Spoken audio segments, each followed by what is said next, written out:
अच्छा जी, आप सबको अपने चैनल पे खुशामदीद। मेरा नाम सुहेल अब्दाली और वही मेरी फैमिली और इन्वायरमेंट जहाँ से मैं अपनी तकरीरें कर रहा हूँ, कैसे अपनी बातें समझाने की कोशिश कर रहा हूँ। बात हो रही है पैसों की, और पिछली वीडियो में मैंने काफ़ी बात की थी इन्फ्लेशन के ऊपर, जो कि महंगाई का दूसरा अंग्रेज़ी नाम है कि महंगाई मुल्क में कितनी, उसको आप एक तरह से आसान अल्फाज में समझ लें कि वही इंग्लिश में इन्फ्लेशन कहलाई जाती है। आजकल पाकिस्तान में इन्फ्लेशन तकरीबन 20-22-24 कोई ज़्यादा बात कर नहीं पाता, क्योंकि एवरी डे चेंज हो रही है। तो बास केस में इवन 25-26 भी कही गई है कि महंगाई 25-26% है। दुनिया में महंगाई का आम तौर पे जो, जैसा अगर मैं अमेरिका को एग्जाम्पल लूँ तो वहाँ पे आम हालात में महंगाई जो है 2 से 3% होती है हर साल, 2 से 3%। पाकिस्तान में आजकल क्या है, अच्छा एक बार फिर बता दूं कि अमेरिका में आजकल महंगाई जो है तकरीबन 8% चल रही है। तो काफ़ी लोग हंगामा मचा रहे हैं, शोर मचा रहे हैं अमेरिका में कि जी इतनी ज़्यादा महंगाई हो गई, इन्फ्लेशन हो गई है 8% के ऊपर। इस वक्त पाकिस्तान में तकरीबन चल रही है 25 या 26%। आपसे कंपेयर कर सकते हैं कि अमेरिका में 8% के ऊपर हंगामा मचा हुआ है, उसको वापस लाने की कोशिश की जा रही है। मेरे ख्याल में ऑलरेडी वो 7 के करीब आ चुकी है नीचे, और कोशिश करके उसको लाने की कोशिश की जा रही है 4% के ऊपर। और यहाँ पे हालात ये हैं कि जब मैं सुनता हूँ खबर तो पता चलती है कि 22 से 23 होगी, 24 से 25 होगी, 25 से 26 होगी, और आगे की तरफ जा रही है। कब ये वापस आएगी इसका नहीं पता हमें। एक मैं सियासी बात नहीं करता, लेकिन इमरान खान के ज़माने में जब गया है वो एक तरह से 2022 के शुरू में, तो उस वक्त 9% चल रही थी। वो भी अच्छी नहीं थी, लेकिन 9% तो अब तो लगता है कि एक जन्नत के इन्वायरमेंट थी, क्योंकि अब तो वो 25-26% चल रही है महंगाई का हिसाब किताब। अब बात ये हो रही है कि ये महंगाई तो पता नहीं कब किस तरह से काबू आएगी, मतलब इन्फ्लेशन, और कब इसको दोबारा से हम कभी देख सकेंगे 9-10 में, या कभी नहीं देख सकेंगे, ये तो वक्त बताएगा। आप क्या कर रहे हैं इसकी तैयारी के लिए, या आपने सिर्फ और सिर्फ महंगाई का रहना है कि महंगाई होगी कि दुनिया में जिससे बात की जाए इस वक्त एक ही लफ्ज़ सुनने को मिलता है, बड़ी महंगाई होगी जी हाँ, महंगाई तो हो गई। अब क्वेश्चन आता है कि ये तो अब आपके काबू में नहीं है, आपके इंडिविजुअल के काबू में, आपके इंफरादी तौर पे आप उसका कुछ नहीं कर सकते। अगर आप कुछ नहीं कर सकते तो आप क्या कर रहे हैं कि उससे मुकाबला कर सकें। इसके ऊपर जब बात होती है लोगों से तो किसी के पास कोई जवाब नहीं होता सिरे से। भाई ये देखे ना, गवर्नमेंट का काम है महंगाई कम करना। गवर्नमेंट तो नहीं कर रही, गवर्नमेंट भी अपने चीज़ों में घुसी हुई है, अपनी चीज़ों में अड़ी भी है। जो कुछ भी हो रहा है वो तो अलग बात है, उसके ऊपर बड़ी लंबी तकरीर हो सकती है, लेकिन कोई फ़ायदा नहीं। जो चीज़ आपके हाथ में, इसका कोई फ़ायदा नहीं। अब बात हो रही है आपके हाथ में है क्या। आपके हाथ में अपनी इनकम है, अपनी इनकम बढ़ाने या कम करने का आपके पास किसी हद तक इख्तियार है। और किसी हद तक मैं इसलिए कह रहा हूँ कि है बहुत ज़्यादा, उसके लिए आपको डिफरेंट किस्म के चांस लेने पड़ेंगे, डिफरेंट किस्म की मेहनत करनी पड़ेगी। अभी एक बात मैंने आपसे पिछली वीडियो में कही थी कि अभी मैंने किसी जगह पे भी ज़्यादा से ज़्यादा अमेरिका में रहते हुए 3 साल के आसपास लगभग एक जगह पे जॉब की है। उसके बाद मैंने चेंज कर ली, ये मेरा वहाँ पे रैकेट रहा है। कोई इसको अच्छा बुरा कहने की ज़रूरत नहीं है, लेकिन ये कि वजह उसकी बताता हूँ। उसकी वजह ये थी कि अगर मेरी तनख्वाह किसी एक जगह पर बन रही है, फॉर एग्ज़ाम्पल पाकिस्तानी लिहाज से 50,000 रुपये महीने के। अब 50,000 रुपये महीने के तो चल रही है, ठीक है, मेरा काम उससे चल रहा है, दाल रोटी चल रही है, और महंगाई जो है वहाँ बढ़ रही है। उस ज़माने में जब मेरी बात हो रही है 2-3% बढ़ रही है। चलो भाई इसको भी मैनेज कर लेंगे, लेकिन ज़िंदगी पैसे के लिहाज से स्टेबल और फाइनेंशियली अपने बुढ़ापे के लिहाज से वो चीज़ें नहीं कर पाऊँगा मैं उस इनकम में, अगर मैंने कुछ और नहीं किया। वो कुछ और, ये मतलब ये नहीं कि मैं वहीं पे बस बैठा रहूँ, और जब मुझे वहाँ पे अमेरिका में तकरीबन 4% के करीब आपको मिलती है एनुअल इंक्रीमेंट, उसी पे बैठा रहूँ, तो 4% तकरीबन जो इन्फ्लेशन है, महंगाई है, उसको तो शायद काबू कर ले वो। लेकिन ये तो कोई ज़िंदगी नहीं हुई कि आप ज़िंदगी में बस एक मुसलसल उसी जगह पर अटके हुए एक तरह से, कि आपकी तनख्वाह बढ़ती भी आ रही है, लेकिन उसी लिहाज से महंगाई भी बढ़ती आ रही है। पहले आप अगर 1 किलो आलू ले सकते थे महीने में, अभी भी आप 1 ही किलो ले सकते हैं। उसी तरह से टाइट अभी भी चल रहे हैं। ये तो बात नहीं बनती ना किसी तरह से ज़िंदगी में।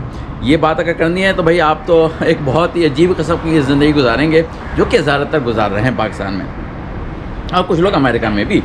लेकिन पाकिस्तान में ज़्यादातर लोगों का जहाँ जॉब कर ली है वहीं कर ली, और उसी इंक्रीमेंट जो एनुअल होती है उसी के इंतजार में बैठे हुए होते हैं कि मिलेगी तो पैसे बढ़ेंगे। लेकिन पैसे जब बढ़ेंगे उससे कहीं ज़्यादा आजकल के ज़माने में अगर आपको 8, 9, 10% भी उन्होंने इंक्रीमेंट दे दी और आपकी तो फॉर एग्जाम्पल तनख्वाह 60,000 और 10% मिल गई आपको, तो आपकी तो अगले साल 66,000 हो गई। माशाल्लाह भी बहुत मुबारक हो आपको। लेकिन अगले साल महंगाई बढ़ गई 25% और आपकी 10% इनकम बढ़ी, महंगाई कहाँ बढ़ी 25%। आप क्या 25% मुकाबला कर रहे हैं? नहीं कर रहे हैं। ये बात समझ में नहीं आ रही किसी तरह से लोगों के कि आप किस तेज़ी से इंक्रीमेंट के बावजूद और अच्छा इंक्रीमेंट जो आपको कहते हैं 10% मिल रहा है फिर भी पीछे जा रहे हैं, फिर भी आपकी क़ुव्वत ख़रीद कम होती जा रही है। जो चीज़ आप आसानी से पहले ले लेते थे आप वो इतनी आसानी से नहीं ले सकते। ये उन लोगों की बात हो रही है जो कि किसी जगह पे एक बेसिक जॉब कर रहे हैं, चाहे वो 80,000 की हो, चाहे 90,000 की, 100,000 की। ये उन सब लोगों की बातें हो रही हैं, लेकिन वो वहीं के वहीं अटके हुए हैं। हर साल इंक्रीमेंट मिलती है 8, 9, 10%, पता चलता हाँ जी तनख्वाह बढ़ गई, लेकिन उसके मुकाबले में महंगाई कहीं से कहीं पहुँची। तो मैंने क्या किया है आपको बताता हूँ। मैंने बताया 3 साल से ज़्यादा जॉब नहीं की, इस वजह से कि मैं इस रेस में आगे बढ़ना चाह रहा था। मैं उसी जगह पे अटका हुआ नहीं रहना चाह रहा था। महंगाई बढ़ती जा रही है, रेस भी मिलते आ रहे हैं, मैं वहीं का वहीं अटका हुआ।